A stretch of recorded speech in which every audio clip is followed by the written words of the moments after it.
കേരളത്തിന്റെ നാടോടി കഥകളിലും ചരിത്രത്തിലും ഇത്രയധികം ദുരൂഹതയും ഭയവും അതേസമയം വലിയ രീതിയിലുള്ള ആകാംക്ഷയും നിറങ്ങി നിൽക്കുന്ന മറ്റൊരു വിഷയമില്ല.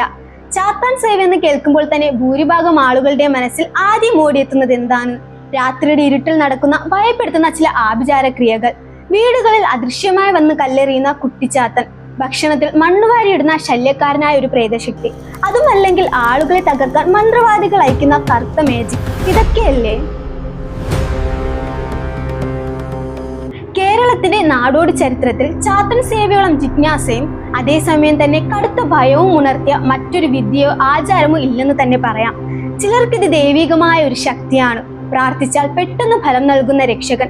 മറ്റു ചിലർക്ക് ഇത് ശത്രുക്കളെ നശിപ്പിക്കാൻ ഉപയോഗിക്കുന്ന കറുത്ത മന്ത്രവാദമാണ്. ശാസ്ത്രജ്ഞർക്കും യുക്തിവാദികൾക്കുമാകട്ടെ ഇത് കേവലം ഭയത്തെ മുതലെടുക്കുന്ന തട്ടിപ്പും മാനസിക വിഭ്രാന്തിയും മാത്രമാണ്. എന്നാൽ യഥാർത്ഥത്തിൽ എന്താണ് ഈ ചാത്തൻ സേവ? കേവലം ജനങ്ങളെ ഭയപ്പെടുത്തി പണം തട്ടാനുള്ള ഒരു ദുർമന്ത്രവാദം മാത്രമാണോ ഇത്? അതോ ഇതിന് പിന്നിൽ നൂറ്റാണ്ടുകളുടെ പഴക്കമുള്ള വലിയൊരു ചരിത്രവും സാംസ്കാരിക പാരമ്പര്യവും ഉണ്ടോ? ഇന്നത്തെ വീഡിയോയിൽ നമ്മൾ ചാത്താൻ സേവയുടെ മുഴുവൻ ചരിത്രവും അതിന് പിന്നിലെ സാമുദായികവും സാംസ്കാരികവുമായ വസ്തുതകളും ഐതിഹ്യങ്ങളും ഇതിന്റെ പിന്നിലുള്ള ശാസ്ത്രീയ മനഃശാസ്ത്രപരമായ വശങ്ങളും തികച്ചും നിഷ്പക്ഷമായി അഴിച്ചെടുക്കുകയാണ്. ഇവിടെ നമ്മൾ അന്ധവിശ്വാസങ്ങളെ പ്രചരിപ്പിക്കുന്നില്ല, മറിച്ച് ഒരു ഡോക്യുമെന്ററി സ്വഭാവത്തോടെ ചരിത്രവും വസ്തുതകളും മാത്രമാണ് സംസാരിക്കുന്നത്. വീഡിയോ മുഴുവനായി കണ്ട് നിങ്ങളുടെ അഭിപ്രായങ്ങൾ പങ്കുവയ്ക്കുക. കഥ എന്താണെന്ന് അറിയുന്നതിന് മുൻപ് ചാനൽ ഒന്ന് ഫോളോ ചെയ്യാൻ മറക്കല്ലേ. Welcome to voice of historical mysterious. Video പൂർണ്ണമായും കേൾക്കുക, ഉറപ്പായും നിങ്ങൾക്ക് ഇതൊരു പുതിയ അനുഭവമായിരിക്കും. ചാത്തൻ സേവയെ കുറിച്ച് ആഴത്തിൽ മനസ്സിലാക്കണമെങ്കിൽ ആദ്യം ആരാണ് ചാത്തൻ അല്ലെങ്കിൽ വിഷ്ണുമായ എന്ന് തിരിച്ചറിയണം. സനാതന ധർമ്മത്തിലെ ശാക്തീയ ശൈവ സങ്കല്പങ്ങളുമായും നാടോടി പാരമ്പര്യങ്ങളുമായും തികച്ചും കൂട്ടിയിണക്കപ്പെട്ട ഒന്നാണ് ഈ ദേവസങ്കല്പം. ഒരു വശത്ത് ഇതിനെ ഒരു കറുത്ത ശക്തിയെ കണ്ട് ആളുകൾ ഭയക്കുമ്പോൾ, മറുവശത്ത് ദക്ഷിണേന്ത്യയിൽ ആയിരക്കണക്കിന് ഭക്തർ തങ്ങളുടെ സർവ്വ ദുഃഖങ്ങളും അകറ്റുന്ന കാരുണ്യമൂർത്തിയായ വിഷ്ണുമായ കുട്ടിച്ചാത്തൻ സ്വാമിയെ ആരാധിക്കുന്നു. ഒരേ സമയം ഭയവും ഭക്തിയും ഒരുപോലെ നിലനിൽക്കുന്ന മറ്റൊരു ആരാധനാ സമ്പ്രദായം കേരളത്തിൽ വേറെ ഇല്ലെന്ന് തന്നെ പറയാം. മന്ത്രവാദവും തന്ത്രവിദ്യയും പ്രാചീന ദ്രാവിഡ ആചാരങ്ങളും കൂട്ടിയിണക്കപ്പെട്ട ഈ സമ്പ്രദായത്തിന് പിന്നിൽ നൂറ്റാണ്ടുകളുടെ പഴക്കമുള്ള ഐതിഹ്യങ്ങളുണ്ട്. തൃശ്ശൂരിലെ പെരിങ്ങോട്ടുകരയും ആവണങ്ങാട്ട് കളരിയും കേന്ദ്രീകരിച്ച് വളർന്നു വന്ന വലിയൊരു ദേവതാ സങ്കല്പമുണ്ട്. ചാത്തൻ സേവയെക്കുറിച്ച് ആഴത്തിൽ മനസ്സിലാക്കണമെങ്കിൽ നമ്മൾ ആദ്യം ചെന്ന് നിൽക്കേണ്ടത് വിഷ്ണുമായ അഥവാ കുട്ടിച്ചാത്തൻ എന്ന ദേവതാ സങ്കല്പത്തിലാണ്. ആരാണ് യഥാർത്ഥത്തിൽ വിഷ്ണുമായ? നമ്മുടെ പുരാണങ്ങളിലും ഐതിഹ്യങ്ങളിലും വിഷ്ണുമായയുടെ ഉത്ഭവത്തെക്കുറിച്ച് വളരെ രസകരമായ ഒരു കഥയുണ്ട്. പരമശിവനും പാർവതി ദേവിയും വേടനും വേടത്തിയുമായി അഥവാ കിരാതമൂർത്തികളായി പഞ്ചമഘട്ട വനങ്ങൾ വസിച്ച കാലത്താണ് ഈ പുത്രന്റെ ജനനം എന്നാണ് ഐതിഹ്യം. കാട്ടിൽ വെച്ച് ജനിച്ച ഈ കുട്ടി വനത്തിൽ വസിക്കുന്ന വേടന്മാരുടെയും വനവാസികളുടെയും ഇടയിലാണ് വളർന്നത്. മഹാവിഷ്ണുവിന്റെ മായാശക്തിയുടെ അംശം ഉള്ളിൽ വഹിക്കുന്ന മൂർത്തിയായതുകൊണ്ടാണ് ഈ ദേവന് വിഷ്ണുമായ എന്ന പേര് ലഭിച്ചത്. എന്നാൽ ഇതിന്റെ ചരിത്രപരവും സാംസ്കാരികവുമായ വശങ്ങളിലേക്ക് നോക്കിയാൽ നമുക്ക് മറ്റൊരു വലിയ സത്യം കാണാൻ കഴിയും. ആര്യൻ മന്ത്രശാസ്ത്രവും തന്ത്രികാചാരങ്ങളും കേരളത്തിൽ പ്രാബല്യത്തിന് വരുന്നതിനും എത്രയോ നൂറ്റാണ്ടുകൾക്ക് മുൻപ് ഇവിടെ നിലനിന്നിരുന്ന പ്രാചീന ഗോത്ര ആരാധനയാണിത്. വനങ്ങളിലും മലനിരകളിലും വസിച്ചിരുന്ന കാടർ, മലയർ, വേടർ തുടങ്ങിയ പ്രാചീന വനവാസ സമുദായങ്ങൾ തങ്ങളുടെ സമുദായത്തിനും കുടിലുകൾക്കും വനവിഭവങ്ങൾക്കും കാവൽ നിൽക്കുന്ന ഒരു കുലദൈവമായ ഒരു അമാനുഷിക ശക്തി ആരാധിച്ചിരുന്നു. വന്യമൃഗങ്ങളിൽ നിന്നും ശത്രുക്കളിൽ നിന്നും തങ്ങളെ സംരക്ഷിക്കുന്ന വീരനായ ഒരു ഗ്രാമദേവത അഥവാ വനദേവതയായിരുന്നു അവർക്ക് ഈ മൂർത്തി. ഇനി ചാത്തൻ എന്ന വാക്കിന്റെ ഉത്ഭവത്തെക്കുറിച്ച് ചരിത്രകാരന്മാർ പ്രധാനമായും രണ്ട് വാദങ്ങൾ മുന്നോട്ട് വയ്ക്കുന്നുണ്ട്. ഒന്നാമത്തെ വാദം ബുദ്ധമത സങ്കല്പവുമായി ബന്ധപ്പെട്ടതാണ്. പ്രാചീന കേരളത്തിൽ ബുദ്ധമതം ശക്തമായിരുന്ന കാലത്ത് ശാസ്താവ് എന്ന പദം പ്രചാരത്തിലുണ്ടായിരുന്നു. ശാസ്താവ് എന്ന സംസ്കൃത പദത്തിന്റെ തൽഫവ രൂപമാണ് ചാത്തൻ എന്നാണ് ചില ഭാഷാ പണ്ഡിതർ പറയുന്നത്. രണ്ടാമത്തെ വാദം പ്രാചീന ദ്രാവിഡ ഭാഷയിലെ ചാത്തൽ അഥവാ സംരക്ഷിക്കുക, ശക്തി നൽകുക എന്ന പദത്തിൽ നിന്നാണ് ചാത്തൻ എന്ന പേരുണ്ടായതെന്നാണ്. ചുരുക്കത്തിൽ വനവാസികൾ തങ്ങളുടെ രക്ഷകനെ ആരാധിച്ചിരുന്ന ഒരു ദ്രാവിഡ മൂർത്തി പിൽക്കാലത്ത് തന്ത്ര സമ്പ്രദായങ്ങളിലേക്ക് സ്വാംശീകരിക്കപ്പെടുകയായിരുന്നു. ഇനി നമുക്ക് ഏറ്റവും പ്രധാനപ്പെട്ട ചരിത്രത്തിലേക്ക് കടക്കാം. എങ്ങനെയാണ് കാടുകളിൽ മാത്രം ഒതുങ്ങി നിന്നിരുന്ന ഈ ആരാധന ഒരു സാമുദായിക അനുഷ്ഠാനമായും ക്ഷേത്ര ആചാരമായും മാറിയത്? ഇതിന് നമ്മൾ യാത്ര ചെയ്യേണ്ടത് തൃശ്ശൂർ ജില്ലയിലെ പെരിങ്ങോട്ടുകര എന്ന പ്രദേശത്തിലാണ്. കേരളത്തിൽ വിഷ്ണുമായ ആരാധനയുടെയും ചാത്തൻ സേവയുടെയും ആസ്ഥാനമായി കരുതപ്പെടുന്നത് പെരിങ്ങോട്ടുകരയിലെ ആവണങ്ങാട്ട് കളരിയാണ്. ഇതിന് പിന്നിൽ തലമുറകളായി കൈമാറി വന്ന വലിയൊരു ഐതിഹ്യമുണ്ട്. പഴയ കാലത്ത് ആവണങ്ങാട്ട് മഠത്തിൽ ഉണ്ണിപ്പണിക്കർ എന്ന അതിശക്തനായ ഒരു തപസ്യം കളരി ആശാനും ഉണ്ടായിരുന്നു. അദ്ദേഹത്തിന്റെ കാലത്ത് നാടിനും സമുദായത്തിനും വലിയ തോതിലുള്ള ദുരിതങ്ങളും ശത്രുദോഷങ്ങളും നേരിടേണ്ടി വന്നു. നാടിനെ രക്ഷിച്ച് ഐശ്വര്യം കൊണ്ടുവരാൻ തപസ്യായ ഉണ്ണിപ്പണിക്കർ ഹിമാലയത്തിലും കൈലാസത്തിലും പോയി കഠിനമായ തപസ് ചെയ്തു എന്നാണ് കഥ. അദ്ദേഹത്തിന്റെ കഠിനമായ തപസ്സിൽ പ്രസന്നനായ വിഷ്ണുമായ സ്വാമി അദ്ദേഹത്തിന് മുന്നിൽ പ്രത്യക്ഷപ്പെട്ടപ്പോൾ തനിക്കൊപ്പം തന്റെ 390 അനുചരന്മാരായ കുട്ടിച്ചാത്തന്മാരെയും സ്വാമി ഉണ്ണിപ്പണിക്കർക്ക് നൽകി. ഈ 390 കുട്ടിച്ചാത്തന്മാർ വിഷ്ണുമായയുടെ ആജ്ഞാനുസരണം ലോകത്തിൽ നീതിയും ധർമ്മവും നടപ്പിലാക്കാൻ ബാധ്യസ്ഥരായ ശക്തികളാണ് എന്നാണ് വിശ്വാസം. ഉണ്ണിപ്പണിക്കർ വിഷ്ണുമായയെയും ഈ 390 അനുചരന്മാരെയും തങ്ങളുടെ കളരിയിൽ കൊണ്ടുവിളിച്ച് പ്രതിഷ്ഠിച്ചു. തങ്ങളുടെ കളരിപ്പേറ്റുകാർക്ക് ആയോധന കലയിൽ വീര്യം സംരക്ഷണവും നൽകാൻ അദ്ദേഹം തന്ത്രിശാക്തേയ പൂജകൾ ആരംഭിച്ചു. ശാക്തേയ പൂജാക്രമങ്ങളിൽ പ്രധാനമായും കൗളമാർഗം അഥവാ വീരപൂജയാണ്.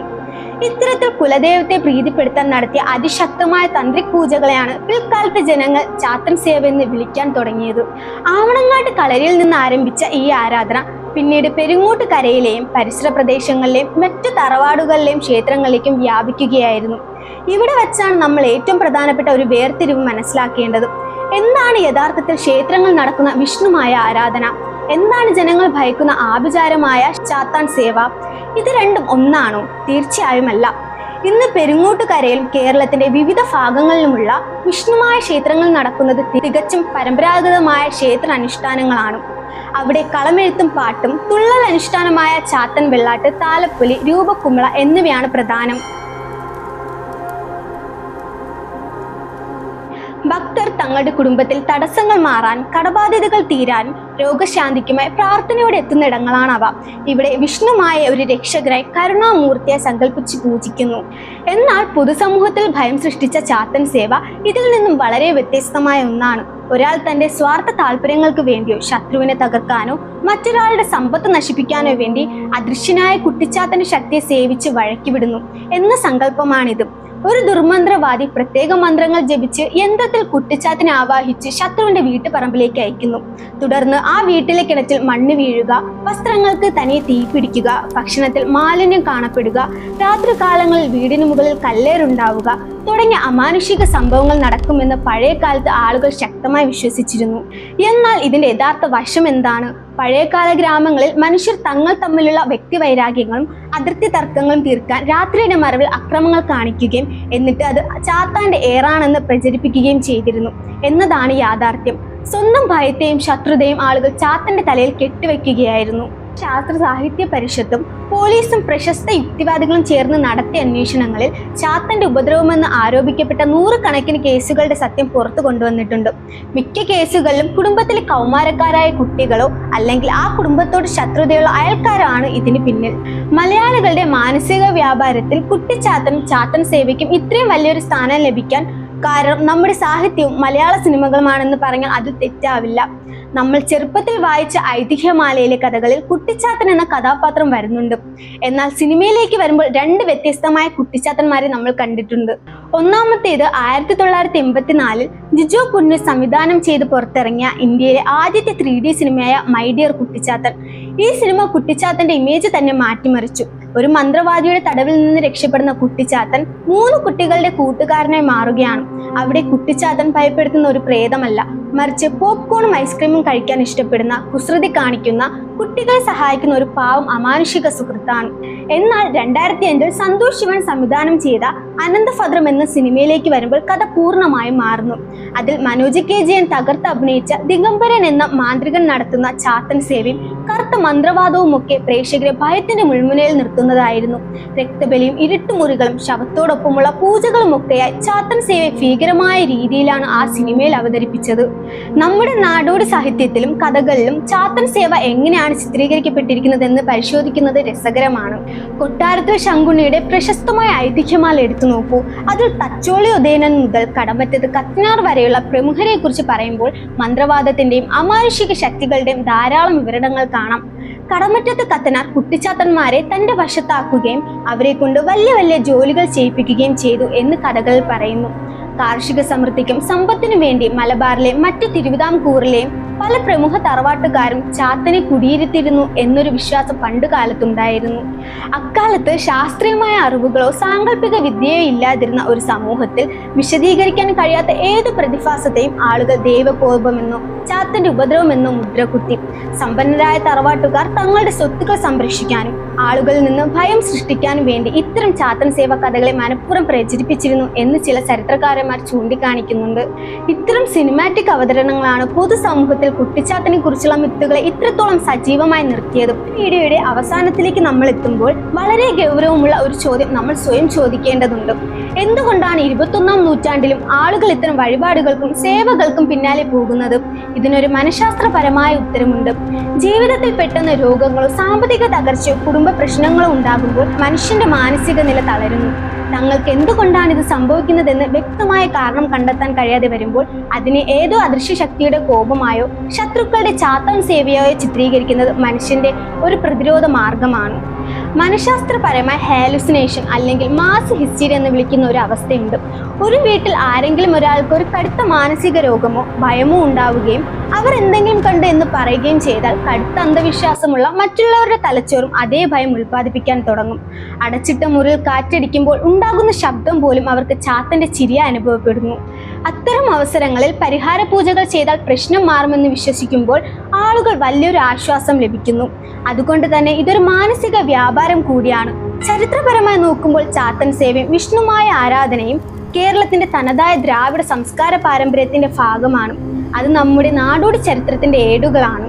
വിശ്വാസങ്ങൾ എന്നും വ്യക്തിപരമാണ്. ഒരാൾക്ക് അത് ദൈവികമായ സംരക്ഷണവും ആശ്വാസവുമാണെങ്കിൽ ശാസ്ത്രബോധമുള്ള മറ്റൊരാൾക്ക് അത് കേവലം ഒരു ഐതിഹ്യമോ മിത്തോ മാത്രമാണ്. എന്നാൽ വിശ്വാസത്തിന്റെ പേരിൽ ആളുകളെ ഭയപ്പെടുത്തുകയോ തട്ടിപ്പുകൾ നടത്തുകയോ ചെയ്യുന്ന വ്യാജ മന്ത്രവാദികളെ തിരിച്ചറിയാനുള്ള ബുദ്ധി നമുക്കുണ്ടാകണം. ചാത്തൻ സേവയുടെ യഥാർത്ഥ ചരിത്രത്തെയും ഐതിഹ്യങ്ങളെയും കുറിച്ചുള്ള ഈ സമഗ്രമായ വിവരണം നിങ്ങൾക്ക് ഇഷ്ടപ്പെട്ടു എന്ന് കരുതുന്നു. ഈ വിഷയത്തിൽ നിങ്ങൾക്കുള്ള അഭിപ്രായങ്ങളും നിങ്ങൾ കേട്ടിട്ടുള്ള കഥകളും താഴെ കമന്റ് ബോക്സിൽ രേഖപ്പെടുത്തുക. വീഡിയോ കണ്ടതിന് നന്ദി. മറ്റൊരു നല്ല വീഡിയോയുമായി വീണ്ടും കാണാം.